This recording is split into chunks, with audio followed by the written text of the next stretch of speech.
You are allowed to choose your friends. You are allowed to be selfish about who is in your friend group. Surround yourself with people who inspire you, people who fuel you, people who make you feel fucking good about yourself. You'll feel loved, you'll feel supported, and no matter where in the world you are, you will never feel lonely. Welcome back to Organized Chaos. My name's Regan, and as a high-achieving, highly anxious woman, I know how hard it can be to build and maintain friendships. Which, honestly, I wish someone had told me before I went into my 20s because I feel like it would have made life so much easier. Let's face it, friendships are so hard, and often as women, we're taught to see other women as competition instead of as somebody who can be an ally, a close friend, or a sister. I can remember so many times when I sat and I thought to myself at 10, at 15, at 19, at 26, what am I doing wrong in this relationship? This relationship just doesn't feel like it's clicking. And instead of looking at it as competition or holding any animosity that we can't be closer as friends, I have tried to flip my mentality and think about it as, well, maybe we're just not meant to be friends. Maybe neither one of us is actually doing anything wrong. Your friends should bring about a sort of love, camaraderie, sisterhood. They should be something that makes you feel like you're constantly thinking yourself into this spiral or bringing on a huge amount of negative emotions. Girl, we got so much stressing us out in our day-to-day life. There is no room for feeling like your friends don't fit into your life or just aren't fueling you in some way. So if you're trying to figure out your place in this world, just like me, buckle in. In this episode, we are going to talk about how to navigate adult friendships, how to build real connections, the dreaded friendship breakup, because yes, that's a thing, and feeling like you found your people. Research shows that having friends in our life is a hugely important piece of our mental, physical, and overall well-being, which obviously, but the nuance here is that our friends actually provide a sense of support and a sense of belonging. And that belonging is primal. We want to be loved. We want to be a part of this in-group. And your friends have a huge impact on your personality. You've heard the phrase before that you are the 5 people that you spend the most time around. And while that's been debated in certain circles, you can't deny that your friends dictate a huge amount of your personality, your fashion sense, which jobs you end up applying to, how you live your life, your general lifestyle, how you spend your money. All of those things filter into who you are. And so shouldn't you be able to make the decision around who actually ends up in your life? If you take one thing away from this episode, it's that you are allowed to choose your friends. You are allowed to be selfish about who is in your friend group. Now, you have to be a good friend in return. This is not a one-way street. Surround yourself with people who inspire you, people who fuel you, people who make you feel fucking good about yourself. Because when you do that, you'll feel loved, you'll feel supported, and no matter where in the world you are, you will never feel lonely. Now, you know that my friends are one of the best parts of my life, especially as I've moved all over the world. I've needed to keep this really close group of friends around me because without them, every single new place that I've gone, I would have felt incredibly lonely. Being able to have your girlfriends around you just brings a different kind of environment. It brings a different kind of feeling. We can have different kinds of conversations than I would expect to be able to have with my husband. We can go from deep emotional conversations about our childhood trauma to what our kibby fashion types are, to how we're planning our future and laughing at one of our favorite episodes from a sitcom that we're currently in the middle of. But the hard part is I see way too many people hanging around friends that just constantly drain their energy. So many times we are given our friend group out of convenience, right? Think of your friends. How many of them did you make from high school, from grammar school even? How many of them do you have from your hometown? How many of them do you have from university or your job? But have you actually chosen them to be a part of your friend group, or are they people that just happen to fall into that friend group? You are allowed to have that agency. You are allowed to choose, to pick, and to make sure that the people that you surround yourself with are actually exciting you and fueling you and not taking away from that energy that's so freaking precious. Don't get me wrong, I love my friends from high school and university. We'll have coffee catch-ups, we'll go and have a phone conversation every now and again, but the ones that are my absolute best friends, they definitely know it. Take a look at who really makes you feel loved, who makes you feel like you can be 100% you and move towards them and move away from anyone who takes away from that 100% authenticity. I've tried to let go of the guilt that I used to associate with not catching up with people as often as maybe I would want to if I had all the time in the world. Like I said, you only have so much time, so be selfish with it. You change a whole hell of a lot over your lifetime. And sometimes friends, just like relationships, will grow apart because of that. So if you feel like you're in a place where you just don't click with your friends anymore,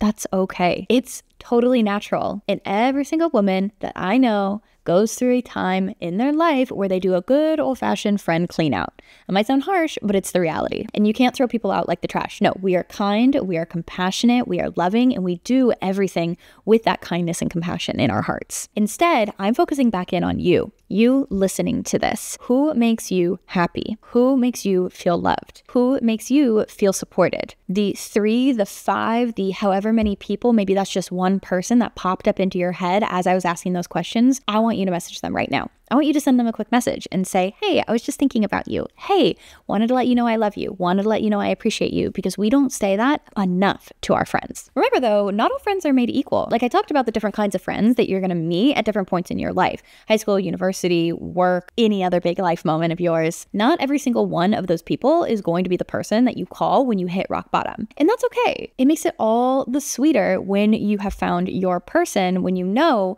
that you can't call everybody. And instead, you have your soul sisters, your best friends, the people that you're closest to call, and then everyone else you get to have relationships with. I mean, how cool is it to be able to surround yourself with people with different ideas, different thoughts that push you in different ways, but whoever your friends are, make sure they make you feel good. So there are different kinds of friendships that you're going to be navigating as you move through your life. We have casual friendships, we have best friendships, we have the work friend that's maybe 20 years older than us, we have our soul sisters, we have our chosen family. I say chosen family because those are your best friends that are like sisters to you. They're the ones that you know you're going to make it through thick and thin, and very few people actually end up making it into that bucket. Those are the people that you can be vulnerable with. And each type of friendship has their own challenges and benefits. You're going to need to set boundaries. You're going to need to communicate. You'll get to spend time and go have fun with these people, but each one you can treat in a different way. And remembering that different kinds of friendships exist make me feel so much better when I start to question how big my community really is around me. I've lived in Switzerland, I've lived in Spain, I've lived in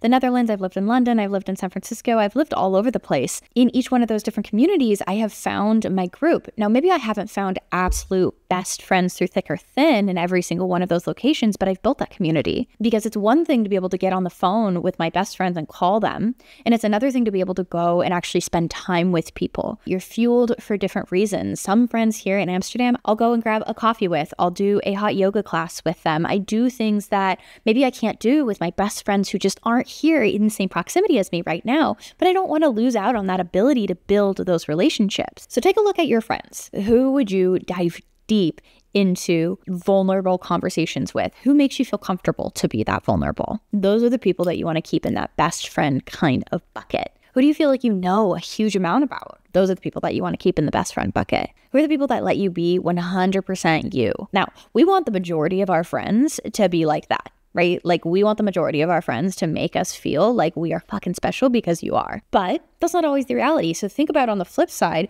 who are those people that you just like to go and catch up with? Maybe they are a work mentor. Maybe you're a work mentor to them. Again, it's a two-way street on this. Maybe you just want to have a catch up with them to learn something. Maybe they are an expert in a particular area. Maybe you're trying to learn a new skill. Those are also friends that can fuel you, even if they don't fit into that best friend bucket. So don't go just pushing everybody out. Take a look at where they actually fit in these different groups, and that's going to make you feel so much more fulfilled than if you just started to look only for your best friends. There are so many different people in this world. Not everyone is meant to be a best friend, in the same way that you're not meant to be in a relationship with every single person in this world. However, sometimes it's just not working. And that's what leads me to the dreaded friendship breakup. If you've reviewed your friends and you've noticed that you feel like shit when you come home from a coffee chat, when you come home from a night out with them, when you just don't feel like you are understood or accepted, it might be time for a friendship breakup. So you can do two different things. One, you could look inward and you could ask yourself, is this a me thing? Is this something that we're going to be able to have a conversation about because a friend is going to be able to communicate with you and accept you even though you might have differing opinions? Or is this a situation where maybe we just don't fit together? Now, you don't need to get dramatic about it. You don't need to go over the top about it. It doesn't need to be a big text war back and forth. Take a look at the kind of friendship you have. Take a look at how you feel. Take a look at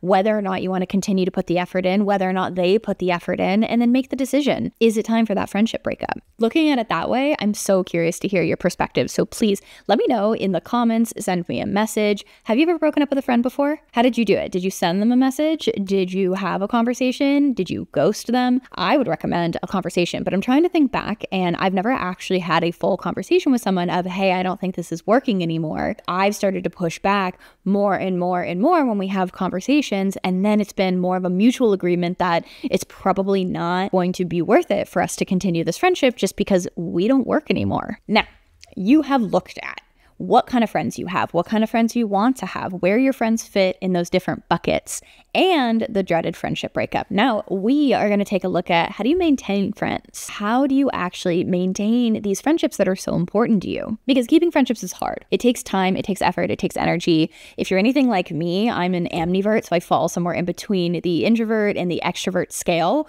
I love talking to people, but I also love wrapping up on my couch, watching a TV series and not talking. But for me, the conversations with my friends fuel me enough that make it worth it. It makes it worth it for me to maybe get a little bit tired of talking. It makes it worth it for me to not be able to sit on the couch on a Friday night because they are worth it, because I'm willing to spend time and effort and energy creating and curating and maintaining those relationships instead of just letting them go, because it would be an awful thing for me to lose those people in my life. We're trying to work out, we're trying to eat healthy, we're trying to hold down our 9-to-5 jobs, we're trying to do all of these different things that it can feel like, how do we even have time to make room for one other fucking thing in our life? You've heard the phrase, if they wanted to, they would. Well, on the flip side, if you wanted to, you would. I'm very, very lucky in that my friends are based all over the place. And so when I go and travel, I typically have people that I can go and see. But that equally means that I don't have a huge number of people that I can see here in Amsterdam on a general weekend. So over the course of a week, my friends and I make sure to stay in touch in a huge number of different ways. The first being voice notes. I remember the first time I sent a voice note, I felt a little funky. You'll get over it really fast. It's like a full-on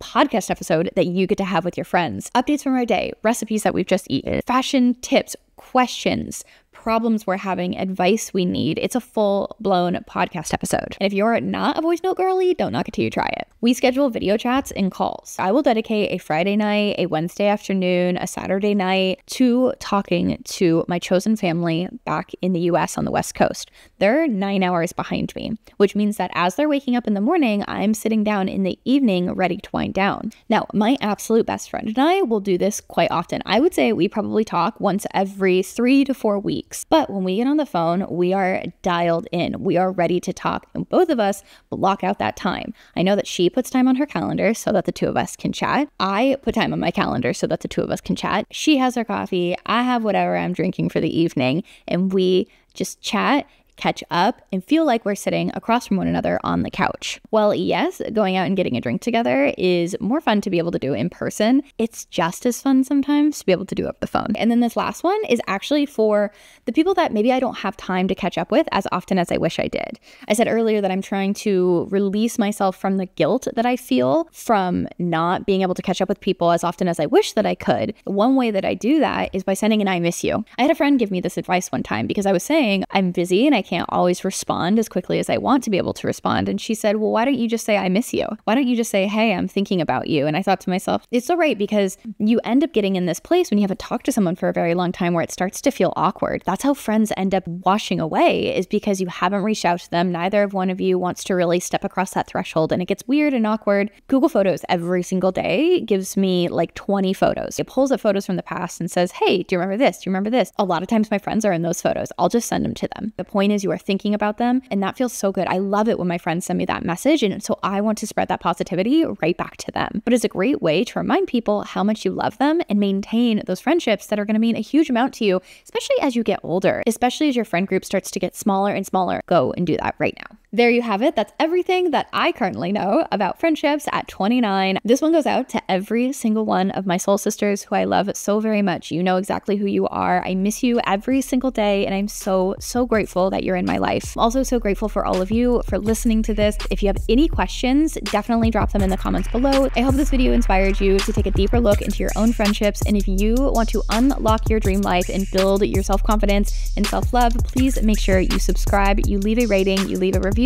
because every single thing helps make sure you all get the information you need when you need it most to build that confidence. I'm Regan, and this has been another episode of Organized Chaos. I will see you next time. Thanks, everyone.